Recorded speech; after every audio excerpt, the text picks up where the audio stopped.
Greetings from my kitchen.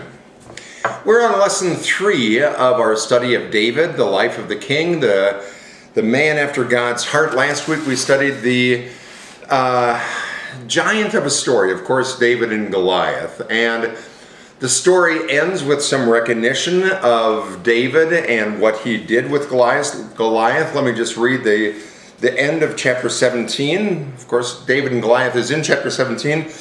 And at the end, when Saul saw David go against the Philistine, he said to Abner, the commander of the army, "Abner, whose son is this young man?" Abner says, "As your soul lives, O my king, don't know." The king said, "Inquire whose son the stripling is, this young buck of a boy."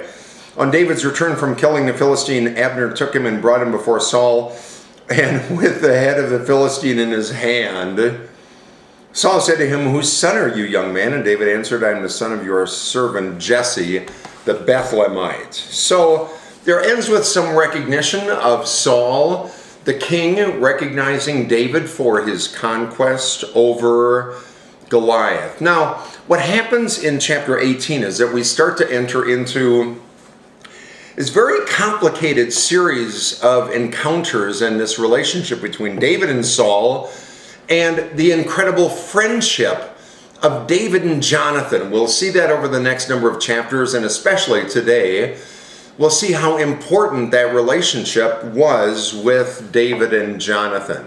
In chapter 18, we read about the covenant that Jonathan made with... Jonathan is, of course, the son of King Saul. The son of King Saul. Complicating relationships, as I said. He was older than David, a number of years older, and in chapter 18 begins probably the best example of a relationship between two guys in the entire Bible.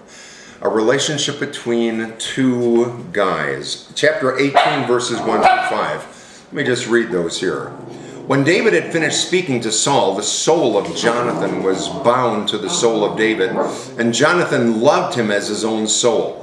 Saul took him that day and would not let him return to his father's house. Then Jonathan made a covenant with David because he loved him as his own soul. Jonathan stripped himself of the robe that he was wearing, gave it to David, and his armor, and even his sword and his bow and his belt. David went out and was successful wherever Saul sent him, and as a result, Saul sent him over the army, and all the people, even the servants of Saul, approved. Son of the king gives him his clothes, his armor, his sword, that which was most important to him as the son of the king and as a mighty warrior. Note the numbers of times it says Jonathan loved David with his own soul. We'll see in a moment, he made this covenant with him, an act of kindness that really is reflective of the highest honor one human being can give another. Jonathan is the son of the king. He is a prince. He clothed David with his own garments, took him under his wing, guided him, mentored him, modeled for David what it means to be a man of God. You know, sometimes you think that good parents come from good kids come from good parents. It's not always that way. Here is a good kid coming from a depraved, schizophrenic, wild and crazy, evil King Saul. Jonathan shows an incredible biblical example of an older male who mentored a younger friend, who, we'll see as we go on, undyingly showed commitment, vulnerability, and an undying passion for helping David really become the person God had created him to be. David and Jonathan were unlikely friends. Prince and David, who was anointed to be king and take Jonathan's father's place, especially in the violence and the ambition of King Saul. But through their conversations, through their communication, as we'll see, as I read some and as you read some, through the covenant that Jonathan made with David, they were able to grow together, and David became the person that God created him to be, undoubtedly, incredibly importantly, because of that friendship with Jonathan. As a result, what happens in these chapters is this amazing friendship that develops between Jonathan and David that transcends personal ambition and family circumstances. Jonathan may be the king's son, and David is the probable king in waiting, but Jonathan can see in David the Spirit of God that's being cultivated, and he's more interested in cultivating that Spirit of God in David than his own personal ambition as prince, as heir to the throne, as son of the king. And in that, he is in great contrast to his father. As we'll see again and again in these chapters in 1 Samuel, Saul, because of his wild and craziness, almost schizophrenicness, we'll see in a moment how God cast this evil spirit on Saul. Saul tries multiple times to kill David since Saul saw David as a threat to his power. Without Jonathan kind of running interference, kind of befriending, kind of mentoring, whatever you want to call it, David would never have survived the king's wrath in order for David to become of all Israel. Without Jonathan, David, seriously, would not have been able to rise to the throne and become the king of Israel and the builder of an empire. Without Jonathan, David would be a very different person, and would have lived a very different life. What I'd like you to think about today on the notes, your thoughts about the importance of male mentoring relationships in our culture. Think of the importance of men in our culture. I don't want to be sexist, but it seems to me that a key to recapturing what it means to be the people of God and a country of God lies in our ability to nurture men and men mentoring men. We have absentee fatherism, absentee role models in our culture today. If you read through some of these chapters in 1 Samuel, you'll see the incredible importance of Jonathan in the life of David. And just think, excuse me, if you were male, or if you're female, if your husband could mentor and be pivotal in a child's life, either your own or someone else's child. Think of a recent survey that was done of over 20,000 parents that found that when fathers are involved in their children's education, including attending parent-teacher meetings and volunteering at schools, when fathers are involved, children are much more likely to get A's, to enjoy school, to participate in extracurricular activities, and less likely to repeat a grade. In another 26-year study of 379 individuals, researchers found, this is fascinating, that the single most important childhood factor in developing empathy is paternal, fatherly involvement. In other words, fathers who spend time alone with their kids doing routine childcare when they're young and activities as they get older, at least twice a week, raised children, especially sons, to become more compassionate, empathetic adults. I know that the role of a mother is important, but the role of a father is incredibly important. It's so important in the lives of young boys and young girls. A girl will learn many of her beliefs and perceptions about men by watching her father. She will learn by watching her father whether men can be trusted, whether men can be depended on. She'll learn whether she is worthy of unconditional love. She'll learn from her father whether men can be respected. She'll learn from her father how to communicate and interact with men. A woman is, of course, attracted almost often to the type of man who's similar to her father, even if her father didn't treat her well. When a father treats his daughter with love and respect, he teaches her that she is significant and valuable. Consequently, she's much less likely to develop a relationship with an abusive or neglectful man. A boy, of course, learns to be a man by watching his father. He learns how to treat women. He learns about character, morality, and values, or lack thereof. He learns how to communicate. He learns whether it's appropriate or not to express his emotions. A boy learns from his father, who is accepted by his father, is much more likely to experience genuine confidence in his own worthiness and his abilities, which allows him to enjoy better relationships and a greater satisfaction in life. Now, none of that is to say that children also don't learn from observing their mothers, but in a fatherless society, kids are watching, and they're much more likely to do what you do than do what you say. And without fathers strongly involved in kids' lives, both at school and at home and at church, without fathers, it's a tough road for kids. Without mentors like Jonathan, David would never have reached the heights that he reached had it not been for Jonathan. So, back to 1 Samuel chapter 18, verses 6 through 16. If you read through that, verses 6 through 16, you'll read that as they came back, when David returned from killing the Philistines, the women all went out of the town of Israel singing and dancing to meet King Saul, with tambourines, with songs of joy, and with musical instruments, and the women sang to one another as they made merry. Saul has killed his thousands, and David his 10,000s. Ha ha! So there's Saul. You kill a couple thousand. David kills tens of thousands. Now, that really irked Saul.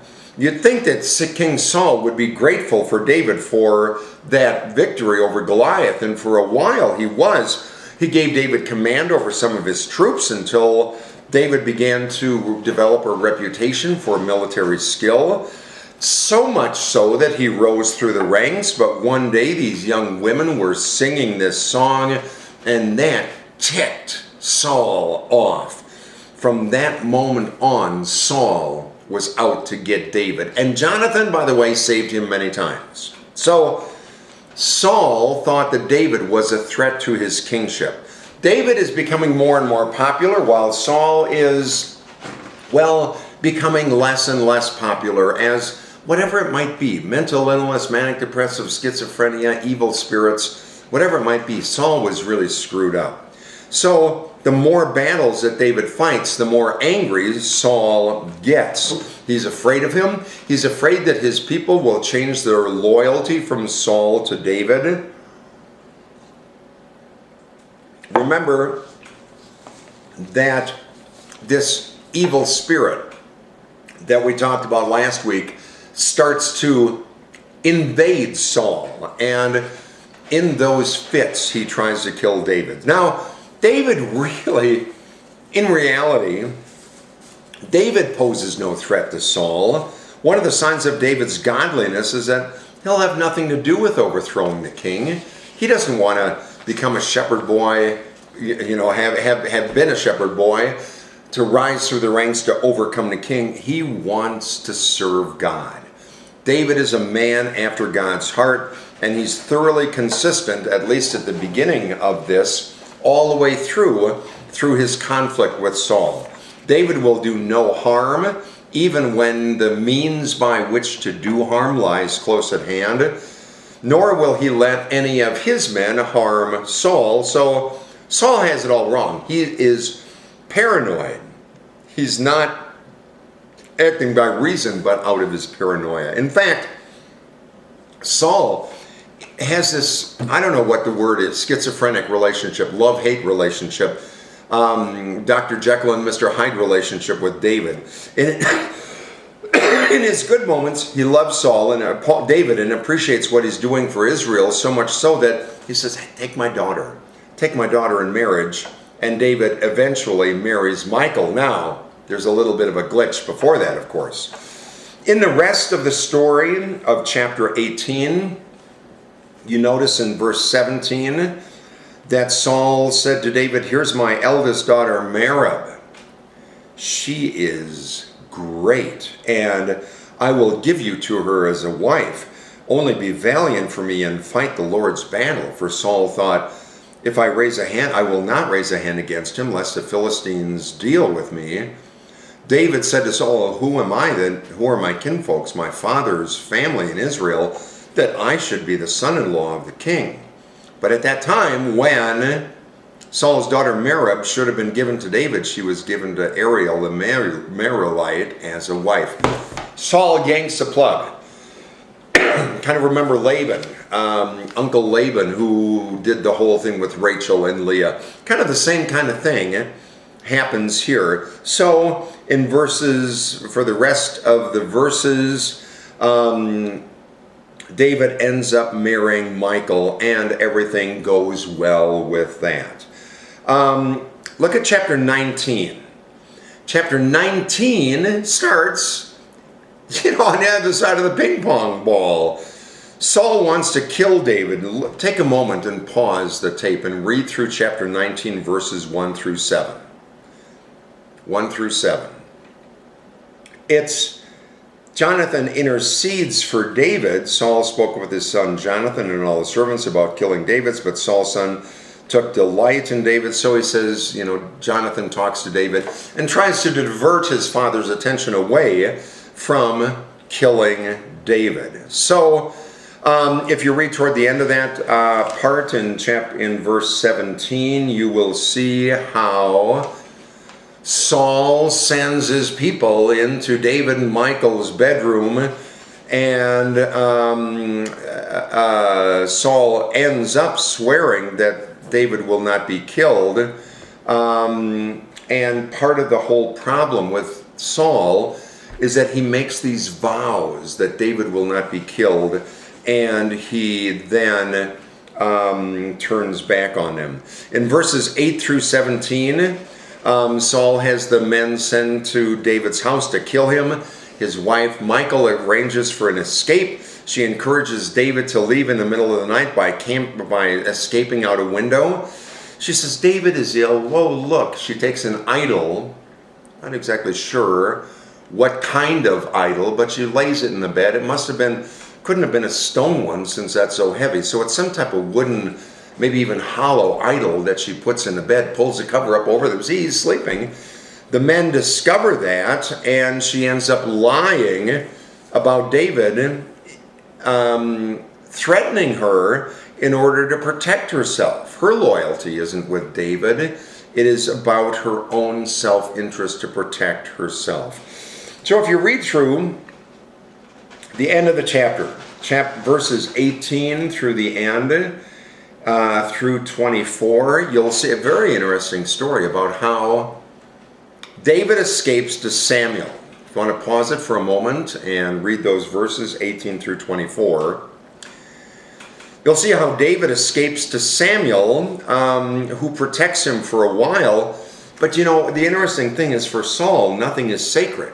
And so Saul sends his men into the temple, into the sacred house of worship, to go and try to kill David in the very sanctuary of the place of Israel's prophet Samuel. Saul's fear and control have pushed him. Recognize this, that when Saul sends his men into the temple of the people of Israel to kill David, Saul's total rebellion against God is revealed, because you don't go into a sanctuary and kill someone. It is an extreme sacrilege. Saul may not quite realize that David was anointed by Samuel by God to be the next king, may not fully realize the implications of that, but he tries to kill David in the sanctuary. We'll keep looking at the relationship of David and Jonathan over these next week. And you'll see references to that over the next couple of weeks. But lessons to be learned from end of chapter 17 and 18 and 19. Chapter 20 is a little bit more about the friendship of David and Jonathan. Gets a little bit convoluted to go over that whole thing, so we're going to skip that. But that would be a great chapter to read in your study. Lessons to be learned, the importance of male friendships. Guys don't have real close friends other than, dude, you doing? We watch football together. We fix cars together. We go to monster truck rallies. We say, we're fine when people ask us, but down deep, there's a whole world of hurt happening in a whole lot of guys' lives, partially because they don't have another close male friend to share things with, and sometimes there's not enough to share with your wife, and you need to kind of have somebody to talk about guy stuff with. Male friendship, male bonding, more than just going. I'm not talking about eating popcorn and watching a Duck or Beaver game. It's much more than that. Male friendship and bonding and sharing and growing and learning and connecting your soul, loving in a non-sexual way, loving, caring for another guy enough to be able to have a friend that you can call at 3 a.m. If you're female, ask your husband, do you have a male friend you can call at 3 a.m.? If you're a guy, do you have another guy you can call at 3 a.m.? Wouldn't you like to have one? Wouldn't you like to have that male bonding? Boys need that. Young men need that. Our male mentors in society are fallen sports heroes and idiotic movie stars. There's a couple of good ones, but they're very rare. Male friendships are very important, as we see with David and Jonathan. Second, the importance of not caving into our fear and jealousy, because it can have devastating effects. If we let fear and jealousy invade our lives and our hearts, we become filled with evil, an evil spirit even, and it can be very destructive to us and to those around us. Also, the importance of enemies in this. Notice, David always took the high road. Remember, you'll never regret taking the high road. You will never regret taking the high road. You will regret taking the low road, cheap shots, creating enemies. You'll never regret taking the high road. Living a righteous life does not make us immune from seeing other people, having them see us as enemies, but we're responsible for our own lives. We don't have to be responsible always for other people's responses to us. David was not responsible for Saul's anger to him. In fact, he kind of almost had this bubble shield, bubble wrap around him against everything that Saul was trying to do with him. Our motives may be pure, but that doesn't keep others from hating us. Sometimes it happens to the best of us, and sometimes especially enemies attack us, even the best of us, like David. Fascinating story. We'll see more of the story of David and Jonathan. But read next week, chapters 24 to 28 of 1 Samuel. It's a lot of reading, and how David spares the Lord's anointed. Thanks so much for listening. Hope this study is helpful, and I look forward to seeing you next time. Bye-bye.